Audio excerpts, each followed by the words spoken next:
It was the most terrifying experience I've ever had behind the wheel. Even now, weeks later, I still feel my hands shake when I think about it. I am 26 years old, and I was driving back home to Phoenix after visiting my college friends Sarah in Flagstaff. The drive usually takes about 2.5 hours, but I had stayed later than planned because we were catching up on old times. I left around 9 at night, which was already pushing it. The weather forecast had mentioned possible thunderstorms, but I figured I could beat them home. My 2015 Honda Civic had been reliable, and I had made this drive dozens of times before. About an hour into the drive, the rain started. Not just a drizzle, but heavy sheets of water that made my windshield wipers work overtime. The desert highways have very few lights, and visibility became almost zero. I had to slow down to barely 30 miles per hour on roads where I normally drove 75. Then, the lightning started. Brilliant flashes that lit up the empty landscape for split seconds before plunging everything back into darkness. I was getting nervous and started looking for somewhere safe to pull over and wait out the storm. I saw a small truck stop ahead, with a neon sign that read, 24-hour diner and fuel. The parking lot had maybe 6 cars scattered around. It looked like exactly what I needed. I pulled in, grabbed my purse, and ran through the rain to the entrance. Inside, the diner was almost empty. Just a few truckers sitting at separate tables and one man at the counter who looked like he might be a local.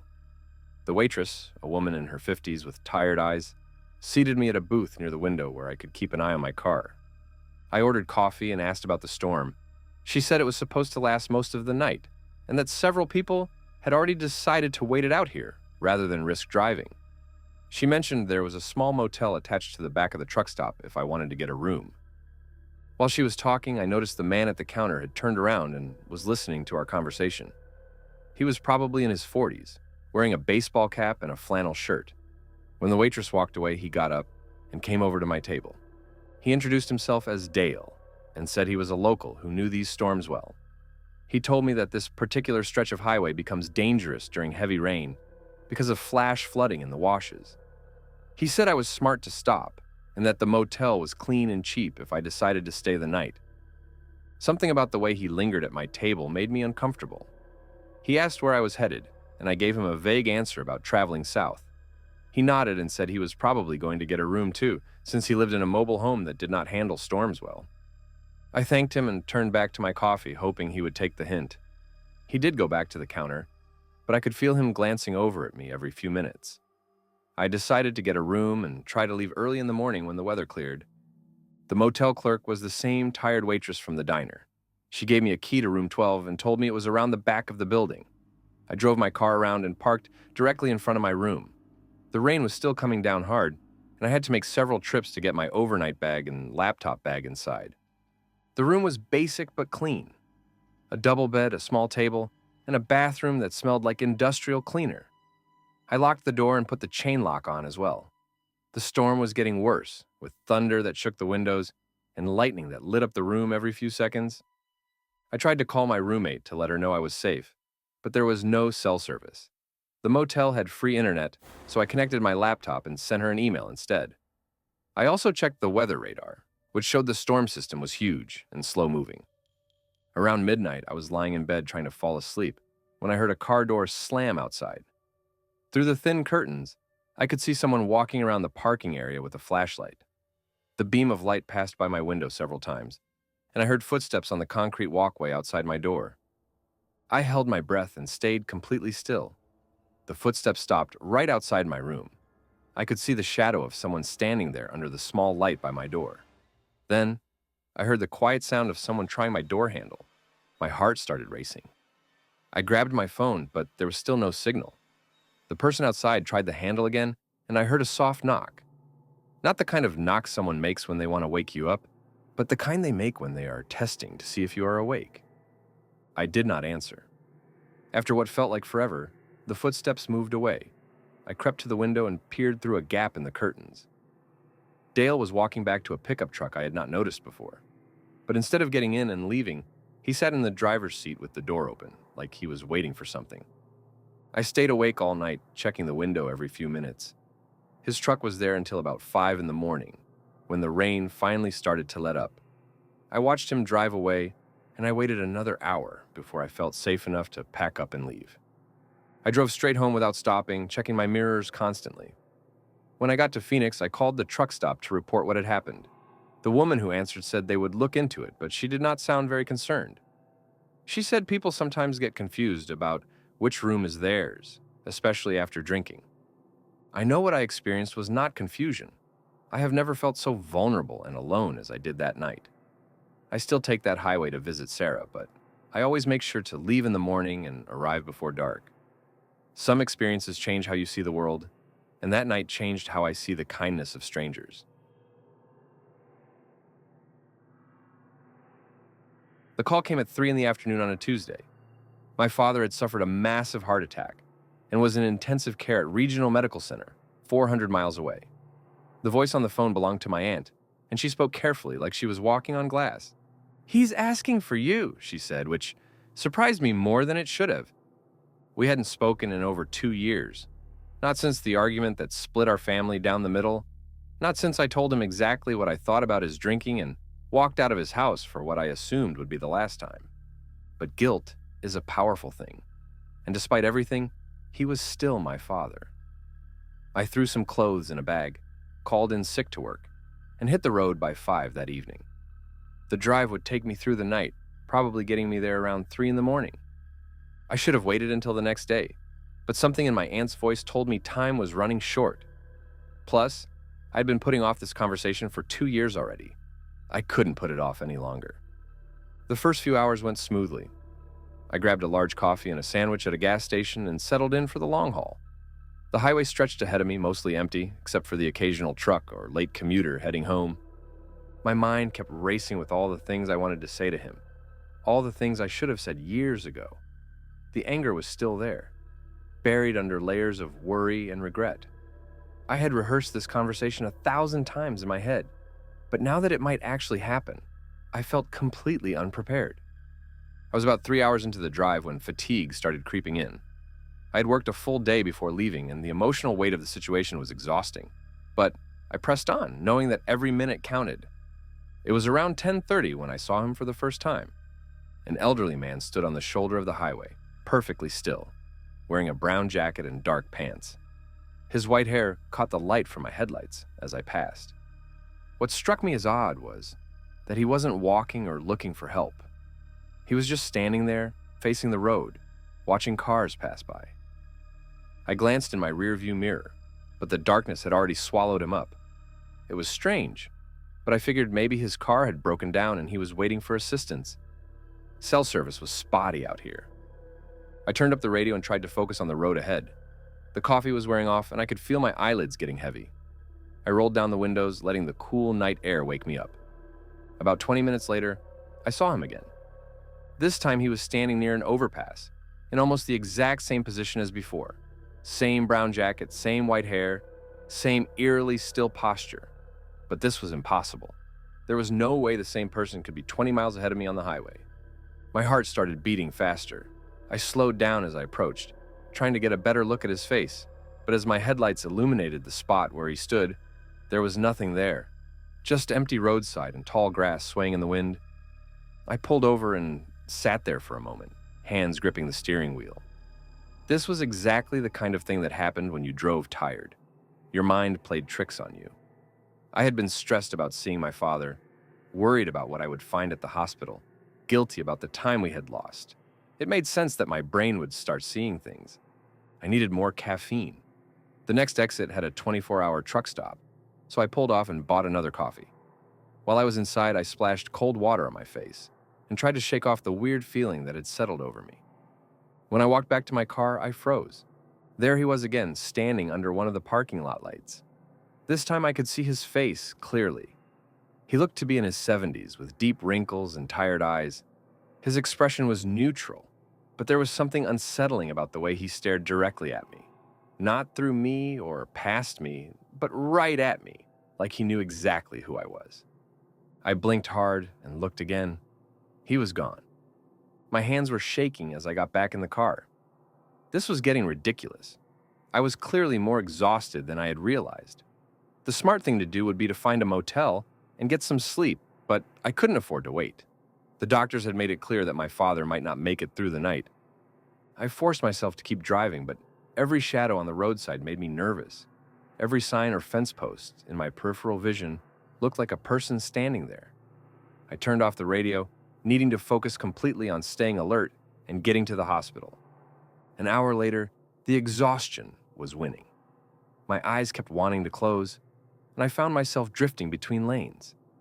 I knew I was becoming dangerous, both to myself and to other drivers. There was a rest area coming up, and I decided to pull over and try to get a few minutes of sleep. The rest area was completely empty, just a few picnic tables and a small building with restrooms. I parked under a light, reclined my seat, and closed my eyes. Even 15 minutes would help, I told myself, but sleep wouldn't come. Every time I started to drift off, my mind would jolt me awake with images of my father lying in that hospital bed, or memories of our last terrible fight. I kept thinking about all the phone calls I hadn't returned, all the holidays I had missed, all the bridges I had burned. After about 10 minutes of this, I gave up and opened my eyes to check the time. That's when I saw him in my passenger seat. The old man was sitting there looking directly at me with those same tired eyes. His mouth was moving, but no sound was coming out. He reached out his hand toward me, and I could see his lips forming words I couldn't hear. I screamed and fumbled for the door handle, practically falling out of the car in my panic. I scrambled backward, expecting to see him climbing out after me. But when I looked through the windshield, the passenger seat was empty. I stood there in the parking lot, breathing hard, my heart pounding so loud I could hear it in my ears. This was getting out of hand. I was hallucinating, and badly. But I was so close to the hospital now. Maybe another hour and a half, I could make it. I got back in the car, checked the back seat twice, and started driving again. The adrenaline from the scare had woken me up completely, and I managed to cover the remaining distance without any more incidents. When I finally reached the hospital, it was nearly 3 in the morning. I found my way to the intensive care unit, where my aunt was waiting in the family room. She looked relieved to see me. "How is he?" I asked. "Stable for now," she said. "The doctors think he'll make it through the night. You can see him, but he's heavily sedated." She led me down a hallway, lined with rooms full of beeping machines and sleeping patients. When we reached my father's room, she gently pushed open the door. The man lying in the hospital bed looked nothing like the strong, intimidating figure I remembered from my childhood. He seemed so small and fragile, connected to various tubes and monitors. His hair had gone completely white since I had last seen him, and the years had carved deep lines into his face. But it was unmistakably the same face I'd been seeing on the highway all night. I sank into the chair beside his bed, finally understanding what my mind had been trying to tell me during that long, exhausting drive. I had been seeing my father as he was now, aged and vulnerable, not the man I had been angry with for so long. When I told my doctor about the hallucinations during my next appointment, she explained that extreme stress and sleep deprivation can cause the brain to project our deepest fears and anxieties into visual experiences. I had been so worried about what I would find at the hospital, so guilty about the time we had lost, that my mind had conjured up the image of my father as a warning, or maybe as preparation. My father recovered from his heart attack, and we had the conversation I'd been avoiding for 2 years. It wasn't easy, and we didn't solve everything, but it was a start. Sometimes our minds know what we need before we do, even if they have to scare us into action to get us there. But I still can't drive long distances at night without thinking about that old man on the highway, and how sometimes the things we're running from are exactly the things we need to face. I was taking the back roads through Jefferson County that night, trying to make better time getting home from my late shift at the hospital. The interstate was backed up with construction, so I figured the rural route would be faster, even if it meant driving through miles of empty farmland. It was almost 2 in the morning when I realized I needed to use the restroom badly. I had been driving for over an hour on these winding country roads, passing nothing but cornfields and the occasional farmhouse. Finally, I spotted the glow of a convenience store up ahead, sitting alone at a crossroads like a beacon in the darkness. The parking lot was empty except for a single motorcycle parked near the front door. As I walked inside, I noticed the rider standing by the coffee machine. He was wearing all black leather with a bandana covering most of his face. When I passed him heading to the restroom, He turned to watch me walk by. I used the facilities and grabbed an energy drink from the cooler. The cashier was a tired-looking teenager who barely looked up from his phone as he rang me up. The motorcycle rider was still there, now pretending to read magazines, but I could feel his eyes on me. Back outside, I got in my car and pulled out of the parking lot. In my rearview mirror, I saw the motorcycle rider walk outside and stand under the store's fluorescent lights, watching me drive away. About 10 minutes down the road, I started hearing a strange rattling noise coming from under my hood. I slowed down and the sound got worse. Steam began rising from my engine. I had no choice but to pull over on the shoulder. I popped the hood and saw coolant dripping everywhere. Someone had cut my radiator hose. It had to be recent because my car was running fine when I got to the store. The motorcycle rider was the only other person there. I grabbed my phone to call for help, but I had no signal out here. The nearest house was probably miles away. I was standing there trying to decide what to do when I heard the distant rumble of a motorcycle engine. I looked down the road and saw a single headlight approaching. My heart started racing. I quickly got back in my car and locked the doors, but I knew that would not help much if he really wanted to get to me. The motorcycle pulled up about 50 feet behind my car and stopped. The rider just sat there, engine idling, headlight pointed at my rear window. He made no move to get off the bike or approach my car. He was just waiting. I tried my phone again. Still no signal. The motorcycle engine continued its low rumble in the darkness behind me. I could see the rider's silhouette in my side mirror, completely motionless. Then, I heard another vehicle approaching from the opposite direction. Headlights appeared over the hill ahead of me. I got out of my car and started waving my arms, hoping to flag them down. It was a pickup truck with an older man driving. He slowed down and pulled over. I ran to his window and quickly explained that my car had broken down and that I thought the motorcycle rider behind me had sabotaged it. The man looked past me at the motorcycle, then back at me with concern. He told me to get in his truck. As I climbed into the passenger seat, I looked back and saw the motorcycle rider finally moving. He was turning around, preparing to leave. The truck driver said he would take me to the state police barracks about 20 miles up the road. As we drove away, I watched through the rear window as the motorcycle disappeared into the darkness. At the police station, I filed a report and gave them a description of the rider and his bike. An officer drove me back to my car later that morning with a tow truck. They dusted for fingerprints on my radiator hose, but I never heard if they found anything useful. The mechanic confirmed that the hose had been deliberately cut with a sharp blade. Clean cuts, he said. Someone who knew what they were doing. I still take the back roads sometimes, but I always check my car carefully before long drives now. And I never stop at that convenience store anymore. Every time I drive past it, I remember that motorcycle headlight in my rearview mirror and how helpless I felt sitting there in the dark, waiting to see what would happen next.